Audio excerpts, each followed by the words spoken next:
అందరికీ హాయ్ అండి. Welcome to Bindu Sri world. అందరూ ఎలా ఉన్నారు? బాగున్నారా?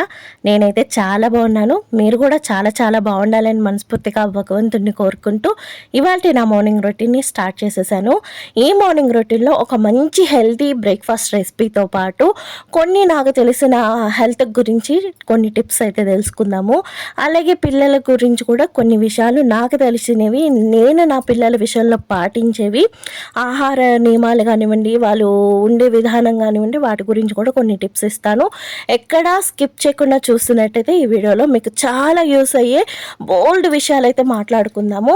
ఇంకా ప్రొద్దున్నే ఇంకా కిచెన్ అంతా క్లీన్ చేసేసుకుంటున్నాను. ఎందుకంటే నైట్ సరిగ్గా చేయలేదన్నమాట, పడుకుని పోయాను. ఇంకా రేపు సండే కదా, కొంచెం రెస్ట్ తీసేసుకోవాలి, ఇంకా తర్వాత చేసుకుందాంలే అని పడుకున్నాను. కానీ ఇంకా నైట్ మొత్తం కిచెనే నా కళ్ళల్లో కనిపిస్తూ ఉంది. ఇంకా చాలా రోజుల నుంచి స్పూన్లు పెట్టుకునే ర్యాక్ అది క్లీన్ చేద్దాం అనుకుంటానే ఉన్నాను. నాకైతే టైం కుదరట్లేదు. ఇంక ఇవాళ సండే కాబట్టి కొంచెం అర్లీగా లేచి ఇంక ఈ పనులన్నీ పైన క్లీనింగ్స్ పనులన్నీ పెట్టుకున్నాను అనమాట.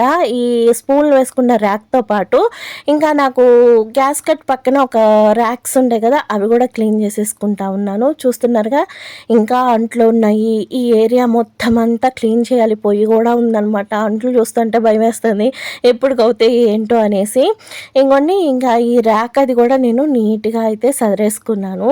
అసలు ఇది కూడా ఎంత జిడ్డుగా అయిపోయిందండి. పొయ్యి పక్కనే ఉంటుందేమో, మొత్తం అంతా జిడ్డు పట్టేసింది. ఇది చూస్తూ ఉంటే నాకు ఎంత చిరాకు వచ్చిందో. కానీ ఏం చేయను, నాకైతే టైం చాలట్లేదు అనమాట. ఇంకా పిల్లలతోనూ ఇంట్లో పనులతోనూ ఇలాంటి ఎక్స్ట్రా ఏమైనా క్లీనింగ్స్ పెట్టుకుందామంటే అస్సలు తెవలట్లేదు. ఇంకా కారపొడులు, చారుపొడులు కొన్ని అయితే పాడైపోయినాయి. ఇదైతే డైట్ ఎక్స్పర్ట్ అయిపోయిందనమాట. ఇవి కూడా తీసేస్తా ఉన్నాను. ఇంక ఇవన్నీ పొడులు అవి తీసేసి అక్కడ చాలా ఖాళీ, చాలా నీట్గా అయింది. ఇప్పుడు ఈ అంట్లన్నిటిని కూడా తోమేసుకున్నాను. ఇలాగా తోమేసుకుని చక్కగా అయితే సదిరేసుకున్నాను అనమాట.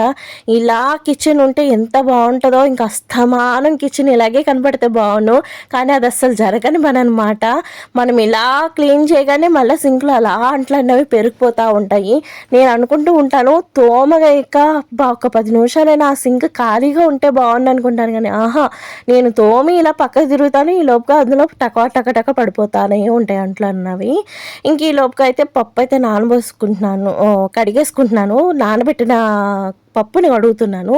అండ్ మీలో ఎంతమందికి ఇలా పప్పు కడగటం అంటే ఇష్టము అన్నది నాకైతే కామెంట్ చేయండి. నాకైతే చాలా ఇష్టము. మా చిన్నప్పుడు మా అమ్మమ్మ పప్పు కడుగుతూ ఉంటే అని నేను కడుగుతా అనేసి వెళ్ళిపోయి వంతులు వేసుకుని చక్కగా పప్పు అనేది కడిగేసేవాళ్ళం అనమాట. ఇప్పుడంటే నీళ్ళు పొలోమని వంపేస్తున్నాం, కానీ అప్పుడు 2 డొక్కులు నీళ్ళు వేసుకుంటే మొత్తం పప్పు అంతా ఆ 2 డొక్కులు నీళ్ళతోనే కడిగేయాలి. నీళ్ళు ఎక్కువ వంపితే కనుక మా అమ్మమ్మ అనేవారు, నీళ్ళు ఎంత ఎక్కువ వంపుతావో అన్ని డబ్బులు ఎక్కువ ఖర్చు అవుతాయి అనేసి నన్ను తిట్టేవారనమాట. ఇంక ఇప్పుడంటే ఇలా అడగటం మా అమ్మమ్మ చూస్తుంటే కనుక నాకు 2 మొట్టికాయలు అయితే వేసును. కానీ చనిపోయారు మా అమ్మమ్మ. ఏ లోకానున్న ఆవిడ చాలా సంతోషంగా అయితే ఉంటారు. ఎందుకంటే ఆవిడ ఎప్పుడు ఎవరికి చిన్న హాని కానీ చిన్న బాధ కానీ పెట్టున్నారు. ఖచ్చితంగా మా అమ్మమ్మ ఎక్కడున్నా హాయిగా ఉండాలి. మనస్ఫూర్తిగా దేవుణ్ణి అదే కోరుకుంటాను. మీకు తెలుసా, ఈ పొట్టు ఉంది కదా, ఇప్పుడు పప్పు కడిగిన పొట్టు ఉంది కదండి, ఆ పొట్టును కూడా మళ్ళీ ఒకసారి శుభ్రంగా కడిగేసి వాటర్ అన్నది లేకుండా ఆరబెట్టేసి ఆ పొట్టుని డీప్ ఫ్రై చేసుకుని ఉప్పు కారం వేసుకుని తింటే ఎంత బాగుంటుందో తెలుసా. క్రంచీగా అసలు ఏం స్నాక్లు కూడా పనికిరావండి. మా చిన్నప్పుడు మేము తిన్న తిండిలే ఇప్పుడు మాకు బలాలు అనమాట. అసలు ఎంత బాగుంటుందో. ఒక్కసారి ఎప్పుడైనా మీరు పొట్టు మినపప్పే వాడుతున్నట్టయితే ఖచ్చితంగా పొట్టు మినపప్పు తోటి ఒకసారి ఫ్రై అన్నది చేయండి, చాలా బాగుంటుంది. నేను ఇప్పుడు ఇది అయితే మొక్కలకి వేసేస్తా ఉన్నాను. ఇంకా పైన కొంచెం పని తెవలిందనమాట. ఇంకా కిందకు వచ్చి అయితే ముగ్గు వేసేస్తున్నాను. ఇప్పుడు టైం వచ్చేటప్పటికి 6:30 అయిపోయిందనమాట. ఇంకా కిందకి వచ్చేసి ముగ్గు వేసేసుకుంటున్నాను. అలాగే ఇంకోటి ఏంటంటే, నాకు కింద కొన్ని మొక్కలు ఉంటాయండి. ముగ్గుతో పాటు ఆ మొక్కలకి నీళ్ళు పోయటం కూడా చేసేసుకుంటూ ఉంటాను. అందుకని నేను కిందకు వచ్చానంటే నాకు కొంచెం టైం అన్నది ఎక్కువ పడుతూ ఉంటుంది అనమాట. నేను ముగ్గు వేస్తూ ఉంటే మా చిన్న పాప వచ్చి అటు ఇటు తొక్కుతూ ఉంది. నాకైతే ఎంత కోపం వచ్చిందో. నేను ముగ్గు వేసినంతసేపు ఎవరు తొక్కకుండా ఉండాలి అనే అనుకుంటాను. ముగ్గు వేసాక తొక్కేసినా బాధ లేదు, కానీ ముగ్గు వేస్తుండగానే తొక్కేస్తూ ఉంటే ప్రాణం చిబుక్కుమంటా ఉంటుంది కదా. ఇంకా నేను ఈ లోపుగా ముగ్గు వేస్తున్నానా, పొలోమని బళ్ళు వెళ్తానే ఉన్నాయన్నమాట. అసలు మా రోడ్డుకి వచ్చేటప్పుడు వేసేటప్పటికి ఇంత కూడా ఖాళీ ఉండదు. ఇంకా నైట్ కానీ పగలు కానీ ఒకే విధంగా బళ్ళు అనేవి తిరుగుతూ ఉంటాయన్నమాట. అసలు ఇక్కడ ముగ్గు వేయాలంటే కూడా నాకు విసుగొచ్చేస్తూ ఉంది. ఎందుకండి ఇలా ముగ్గు వేసి మనం పక్క తిరిగే లోపు కానీ ఇవంతా చెరిగిపోతాయి, అన్ని బళ్ళు వెళ్తూ ఉంటాయి. నేను ముగ్గు వేసేటప్పుడే మీరు చూసినట్టయితే ఎన్ని బళ్ళు ఉంటాయో. ఇంక ఈ లోపుగా ఈ బళ్ళతో సాయంగా మా చిన్నది కూడా వచ్చి పసా పసా తొక్కుతా ఉంది. గట్టిగా ఒక గసురు గసురితే వెళ్ళిపోయి పక్కకి వెళ్ళి కూర్చుందనమాట. ఆ పక్కకి వెళ్ళి కూడా నేను వీడియోకి అడ్డు కూర్చుంటా అనుకుంటా కూర్చుంది. దాని హైట్కి అయితే అందలేదు. నేను వేసిన ముగ్గు ఎలా ఉంది అన్నది మాత్రం ఖచ్చితంగా చెప్పండి. నేను ముగ్గు వేసే పనిలో ఉంటే వీళ్ళేమో మొత్తం ర్యాక్లో ఉండేటువంటి చెప్పులన్నీ కూడా తీసి బయట పెట్టారు. అందుకనే ఎవరైతే తీసి బయట పెట్టారో వాళ్ళతోనే లోపల పెట్టిస్తా ఉన్నాను. అప్పుడే వాళ్ళకి ఇలాంటి పనులు మళ్ళీ మనం చేయకూడదు అన్నది అర్థమవుతాయి అనమాట. ఎప్పుడైతే వాళ్ళు చేశారు కదా ఆ పనులు మనం చేసేసి వాళ్ళని గసరే కంటే కూడా వాళ్ళని తిట్టకుండా గసరకుండా ఏ అల్లరైతే చేస్తారో అది వాళ్ళతోనే సరి చేపించాం అనుకోండి ఇంకోసారి ఆ పనులు చేయరు అనమాట. ఇంకా పైకి వచ్చైతే టీ పెట్టేస్తున్నాను. ఈ టీ పెట్టేంతసేపు కూడా నేను చిన్న మ్యూజిక్ అయితే యాడ్ చేస్తా. మ్యూజిక్ ఇంటూ ఇవి చూసేయండి.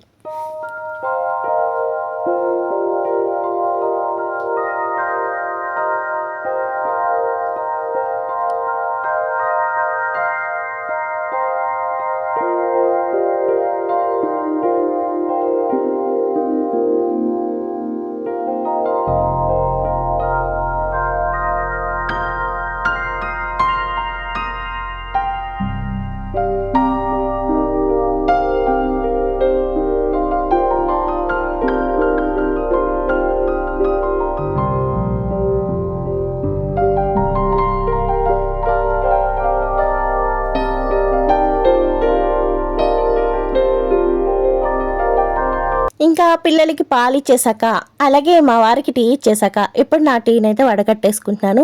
కాసేపు అయితే హాయిగా కూర్చుని తాగుతానండి టీ.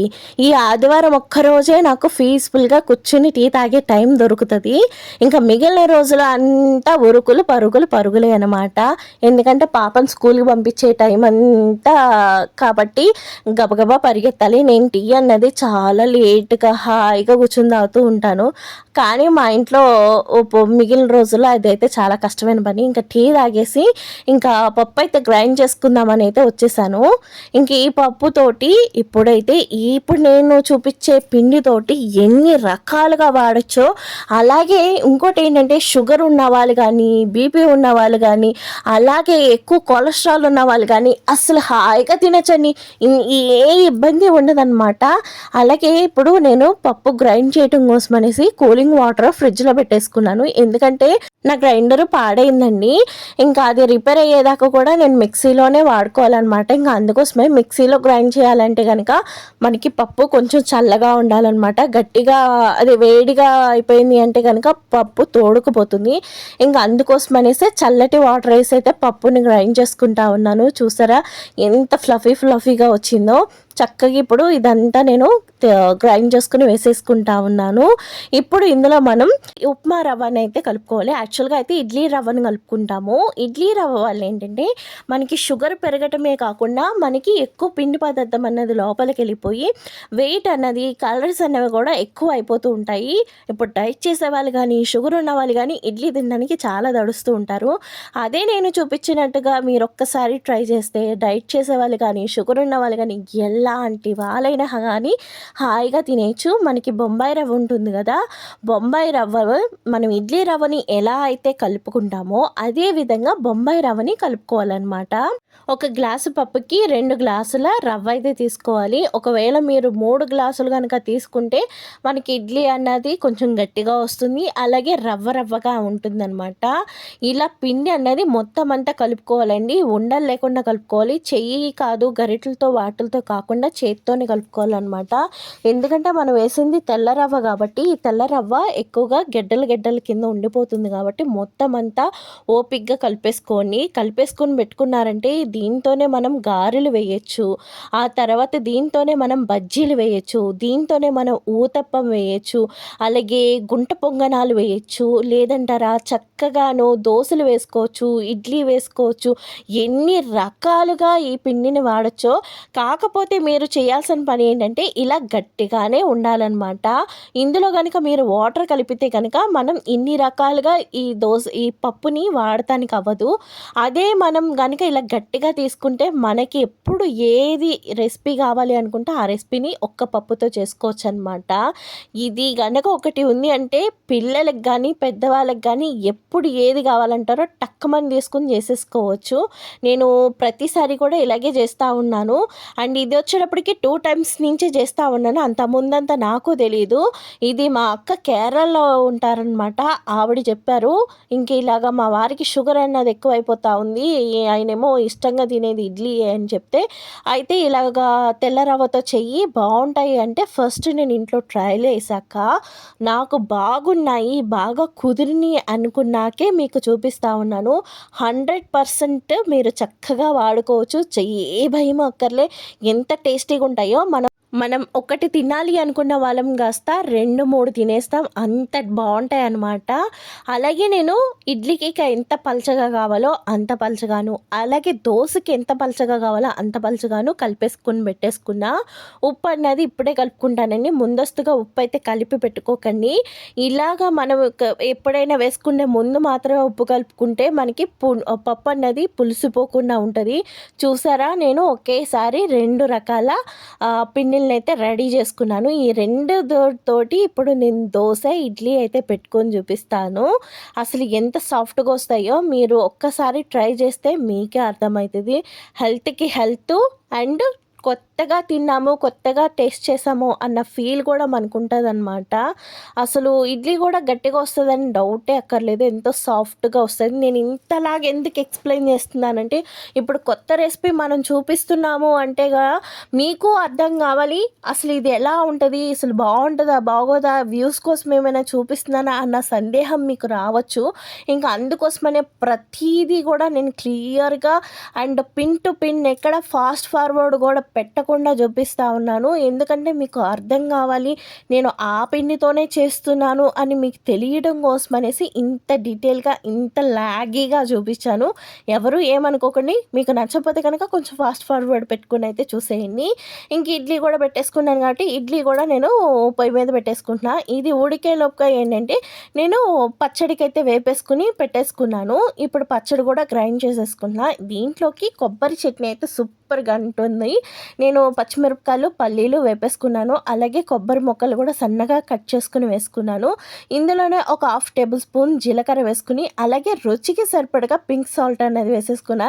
ఈ పింక్ సాల్ట్ అనేది నేను కొత్తగా వాడటం మొదలుపెట్టాను. చాలా బాగుంది. అంటే నార్మల్ ఈ ఉప్పుకి ఆ ఉప్పుకి తేడా అయితే ఏమీ లేదు, ఒకటే. కాకపోతే కాస్టే కొంచెం తేడా అనమాట. ఇంకా మిగిలిందంతా సేమ్ టు సేమ్. ఎందుకంటే ఇది హెల్త్కి మంచిది అనేసి అని అంటున్నారు కాబట్టి ఇంకా పింక్ సాల్ట్ అయితే వాడుతూ ఉన్నాను. ఇంక ఈ లోపుగా ఏంటంటే నాకు ఇడ్లీ కూడా ఉడికిపోయినాయి అనమాట. ఇంకా మా వారు అన్నారు ఇడ్లీతో పాటు కూడా నాకు ఒక దోస వెయ్యి అన్నారు. ఇంకా అందుకోసమనే దోస వేద్దామని. మా వారు ముందు చెప్పుంటే కనుక నేను ముందు పెనం పెట్టేసుకునేదాన్ని. కానీ మా వారు టిఫిన్ ఇద్దాము అని వెళ్ళేటప్పటికి మా వారు చెప్పారనమాట. చూస్తున్నారా ఎంత బాగుందో, ఎంత స్మూత్గా ఉందో. నేను చెప్పానని కాదు కానీ ఒక్కసారి ట్రై చేయండి. ఎప్పుడైనా కానీ మీరు వెయిట్ తగ్గించుకోవాలి అండ్ రైస్ ఎక్కువ తినకూడదు అనుకున్న ప్రతి ఒక్కరికి ఇది అయితే చాలా బాగుంటుందన్నమాట. ఇప్పుడైతే మా వారికి టిఫిన్ ఇద్దామని వెళ్ళాను కానీ ఇంకా ఆయన దోశ ఏమన్నారు కాబట్టి ఇప్పుడు దోశ కూడా వేస్తున్నాను. చూస్తున్నారు ఎంత బాగుందో. అసలు చూస్తుంటేనే నాకైతే నోరు ఊరుతుంది వాయిస్ ఓవర్ ఇచ్చేటప్పుడే. ఎందుకంటే ఆ టేస్ట్ని నేను ఫీల్ అయ్యాను కాబట్టి మీకు ఇంతలా చెప్పగలుగుతున్నాను. అలాగే ఇంకోటి ఏంటంటే ఇప్పుడు దోశ వస్తుందా రాదా అని సందేహం కూడా ఉండొచ్చు మీకు. అందుకోసమనే దోశ అన్నది చక్కగా వస్తుంది. ఇందులో మళ్ళీ వరిపిండి వేయాలి, లేదంటే కొంచెం మైదా వేయాలి, ఇలాంటి సమస్యలు ఏం లే. కొంచెం వాటర్ వేసుకొని కలుపుకున్నామంటే రవ్వ దోశలాగా చక్కగా రవ్వగా ఎంత స్మూత్గా ఎంత బాగా వస్తుందో. అసలు ఆ మినప రుబ్బులో ఉండే రుచిని చక్కగా ఆస్వాదించవచ్చు అనమాట.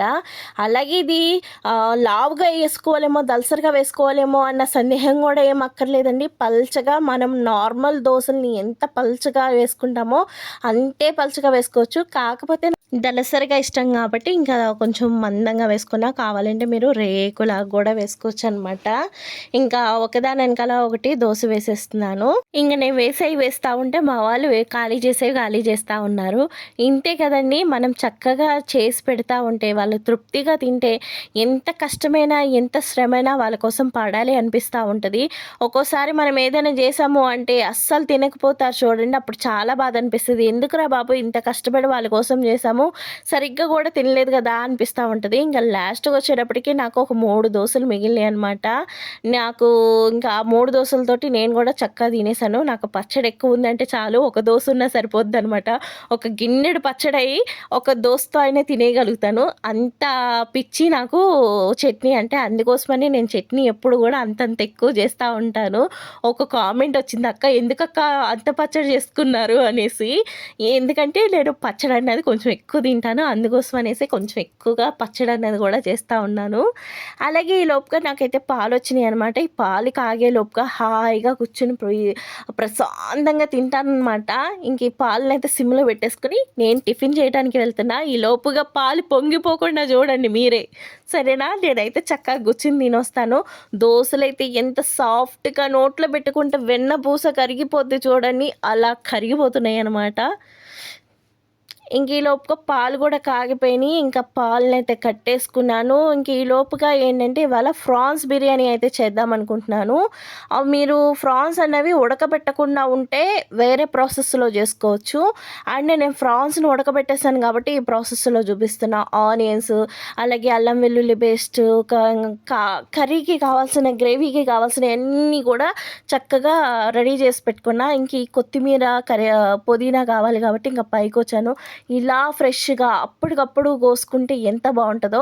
ఇది కట్టలు అమ్ముతారు కదా మనకి, పుదీనా కట్టలు. అవి కట్టల్లో నుంచి వేరున్నాయి తెచ్చి ఇలా నాటుకుంటే ఇంత బాగా వచ్చింది. అండ్ ఇక్కడ ఉంది, కింద ఉంది. అందులోనూ నేను పుదీనా కారపొడి సేలింగ్‌కి చేస్తూ ఉంటాను గదా, అందుకోసం గూడా నాకు పుదీనా అన్నది ఎక్కువ కావాలనమాట. ఇంట్లోకే కాకుండా అండ్ బిజినెస్ పర్పస్‌గా గూడా నాకు పుదీనా ఎక్కువ కావాలి కాబట్టి ఇంక కింద, పైన వేసుకున్నాను. ఇంకా పైన వేసుకున్నది ఏంటంటే ఇంట్లోకి వాడుతున్నాను. ఇంకా కింద ఉన్నది మాత్రం బిజినెస్ పర్పస్‌లో వాడుతూ ఉన్నాననమాట.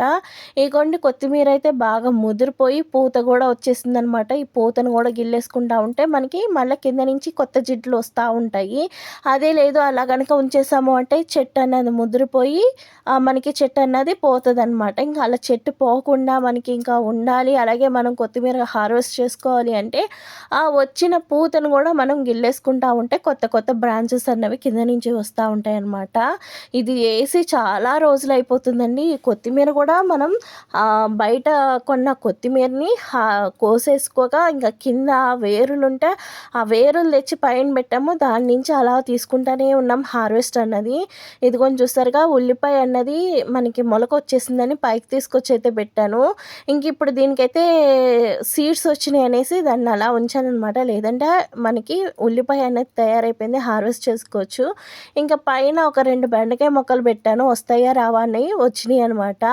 ఇగోండి ఇదైతే మన కొత్త గులాబీ మొక్క. అసలు ఎంత బావుందో. ఇది సెంట్ గులాబీ అనమాట. అసలు దాని దగ్గరికి వెళ్ళగానే మంచి స్ప్రే స్మెల్ అయితే వస్తదనమాట. మంచి బాడీ పర్ఫ్యూమ్ ఎలా ఉంటదో ఆ స్మెల్ అయితే వస్తది. ఇంక ఈలోపుగా నేనైతే కర్రీకైతే మూకిడి పెట్టేసుకున్నాను. మూకిడి పెట్టేసుకుని ఇందులో లవంగి మొగ్గలు ఒక 2, అలాగే 2 ఇలాచి, అలాగే 2 ఇంచుల దాల్చిన చెక్క, స్టార్ ఫ్లేవర్ హాఫ్, అలాగే 2 బిర్యానీ ఆకులు వేసుకుని చక్కగా వేపుకోవాలనమాట. ఆ మసాలాలో నుంచి మంచి అరోమా వచ్చేదాకా వేపుకున్నాక ఇప్పుడు మనం కట్ చేసుకున్న ఆనియన్స్ కూడా వేసుకోవాలి. ఆనియన్స్ అనేది చక్కగా గోల్డెన్ కలర్ వచ్చేదాకా వేపుకోవాలండి. అప్పుడే మనకి కర్రీ అన్నది తీపి రాకుండా ఉంటుంది. మనం ఎన్ని ఆనియన్స్ వేసుకున్నా సరే మనం వేపుకుండే దాంట్లోనే కర్రీ టేస్ట్ అన్నది, గ్రేవీ చక్కగా చిక్కగా రావడానికైనా కానీ, కర్రీ టేస్ట్ కానీ మొత్తం అంతా మనం ఆనియన్స్లో వేపుకునే దాంట్లోనే ఉంటుంది. నాకు ఆనియన్స్ బాగా వేగాక ఇప్పుడు నేను అల్లం వెల్లుల్లి పేస్ట్ కూడా వేసి, అల్లం వెల్లుల్లి పేస్ట్ కూడా పచ్చివాసన పోయాక అలాగే గరం మసాలా, 1 టేబుల్ స్పూన్ కారము, చిటికెడంత పసుపు, రుచికి సరిపడగా సాల్ట్ అన్నది వేసుకుని ఉప్పు కారాలు పచ్చివాసన పోయేదాకా వేపుకున్నాక ఇప్పుడు నేను ఇందులో ఫ్రాన్స్ అయితే వేసేసుకున్నాను. ఈ ఫ్రాన్స్ కూడా చక్కగా ఈ మసాలాలో వేగాలి. మనం విడిగా అయితే పచ్చి ఫ్రాన్స్తో కూడా చేసుకుంటా ఉంటారు. నేనేంటంటే తెచ్చిన రోజునే చక్కగా ఇలా నీట్గా బాగు చేసేసుకుని ఆవిరి పట్టేసి ఫ్రిడ్జ్లో అయితే పెట్టేసుకున్నాను. ఎందుకంటే మనకి వారం 2 వారాలు ఉండాలి అంటే కనుక మనం ఫ్రాన్స్ని ఈ విధంగా ఆవిరి పట్టేసుకుని ఫ్రిడ్జ్లో పెట్టుకుంటే మనకి 2 వారాలైనా చక్కగా ఉంటుంది. ఇంక ఈ లోపుగా కొంచెం వాటర్ వేసేసుకుని అలాగే కొత్తిమీర పుదీనా కూడా వేసుకుని ఒక్కసారి కలిపేసుకుని మనమైతే స్టవ్ ఆఫ్ చేసేసుకోవాలి.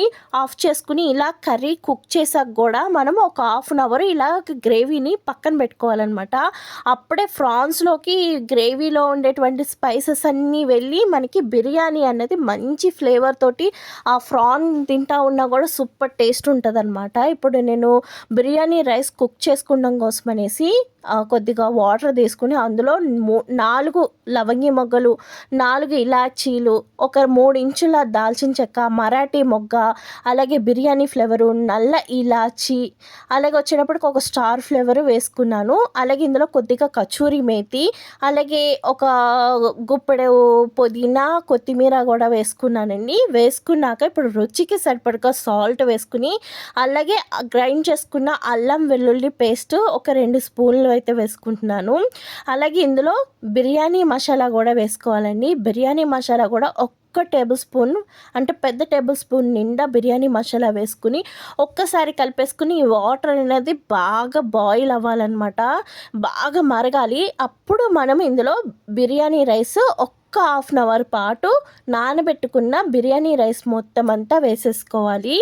ఈ రైస్ వేసేసుకున్నాక ఆ తర్వాత మనం ఒక టేబుల్ స్పూన్ నెయ్యి అన్నది వేసుకోవాలన్నమాట. ముందస్తుగా నెయ్యి వేసేసుకుంటే మనకి బిర్యానీ రైస్కి అంత బాగా నెయ్యి ఫ్లేవర్ అన్నది పట్టదండి. అదే రైస్ వేసాక మనం నెయ్యి వేసినట్టయితే ఆ రైస్కి నెయ్యి ఫ్లేవర్ అన్నది బాగా పట్టిద్ది అనమాట. ఈ రైస్ కుక్ అయ్యే లోపుగా నేను ఏంటంటే ఇప్పుడు వండుకున్న ఫ్రాన్స్ కర్రీ ఉంది కదండి, ఇప్పుడు నేనైతే బిర్యానీ ఎందులో అయితే చేద్దాం అనుకుంటున్నానో అందులో ఈ కర్రీని ఒక లేయర్గా వేసుకుని మొత్తం అంతా స్ప్రెడ్ చేసుకున్నాను అనమాట. ఇప్పుడు ఇందులో మనం ఉడికించుకున్న ఒక 70% ఉడికించుకున్న బిర్యానీని రైస్ని మొత్తం ఆ కర్రీ మీద స్ప్రెడ్ చేసుకోవాలన్నమాట. ఇలా మనం దమ్ బిర్యానీ లాగా చేసుకోవచ్చు, చాలా బాగుంటుంది. ఈ విధంగా ఒకసారి ట్రై చేయండి. మనం బయట తింటే ఏ టేస్ట్ అయితే వస్తుందో ఆ టేస్ట్ వస్తుంది అనమాట. ఇప్పుడు రైస్ వేసుకున్నాక మిగిలిన కర్రీ కూడా ఇంకో లేయర్ అన్నది వేసేసుకుంటున్నాను. ఈ లోపుగా ఈ పైన రైస్ వచ్చేటప్పటికి ఒక 80% అయితే కుక్ అవుతుంది అనమాట. ఇప్పుడు ఇందులో ఉండేటువంటి వాటర్ మొత్తం స్ట్రెయిన్ చేసేసుకుని ఇప్పుడు మిగిలిన రైస్ మొత్తం దీనిపైన, అంటే ఈ కర్రీ పైన ఇంకో లేయర్గా అయితే వేస్తానన్నమాట. అప్పుడే మనకి చక్కగా బిర్యానీ అనేది బాగా పర్ఫెక్ట్గా దమ్ అవుతుంది. అండ్ ఇంకోటి ఏంటంటే ఈ ఫ్రాన్స్ ఫ్లేవర్ మొత్తం ఈ బిర్యానీకి పట్టి ఎంత బాగుంటుందో, ఎంత కమ్మగా ఉంటుందో. నేనైతే ఫ్రైడ్ ఆనియన్స్ వేయలేదండి, ఎందుకంటే ఫ్రైడ్ ఆనియన్స్ వేయటం వల్ల మనకి బిర్యానీ అనేది కొంచెం స్వీట్ ఫ్లేవర్ అయితే వస్తుంది. మనకి ఫ్రాన్స్ వల్ల మనకి ముందుగానే బిర్యానీ అన్నది కొంచెం స్వీట్నెస్ అన్నది వస్తుంది అనమాట. అదే ఫ్రైడ్ ఆనియన్స్ వేస్తే ఇంకా కొంచెం స్వీట్నెస్ ఎక్కువ అయ్యే అవకాశం ఉంటుంది కాబట్టి వేయలేదనమాట. అలాగే పైన నేను కొంచెం కొత్తిమీర పుదీనా స్ప్రింకిల్ చేసుకుని అయితే పెట్టేసుకున్నాను. నేను ఇంకెప్పుడైతే పెరుగు రైతా చేసుకున్నా, ఈ పెరుగు రైతాలో ఒక ఫుల్ కీర మొత్తం వేసుకున్నానండి. అలాగే ఒక ఆనియన్, అలాగే కొద్దిగా కొత్తిమీర వేసి మొత్తం అంతా సన్నగా తరిగేసి ఇప్పుడు పెరుగులో వేసుకుని కలిపేసుకుని కొద్దిగా సాల్ట్ వేసి కలిపేసాను అనమాట. కీర పెరుగు చట్నీ అయితే తయారైపోయింది. ఈ వీడియో అంతా బాగా తీసాను కానీ లాస్ట్లో ఒక చిన్న మిస్టేక్ చేశానండి. అదేమీ లేదు, బిర్యానీ స్టవ్ ఆఫ్ చేయటం చూపించాను కానీ బిర్యానీ తర్వాత మూత తీసి చూపించడం అనేది మిస్ చేశాను అనమాట. అండ్ ఆ ఒక్క క్లిప్ అయితే మిస్ అయింది. ప్లీజ్ ఈ వీడియోకి మాత్రం అడ్జస్ట్ అవ్వండి. స్కిప్ చేయకుండా ఇక్కడ దాకా చూసినందుకు థ్యాంక్స్ ఫర్ వాచింగ్.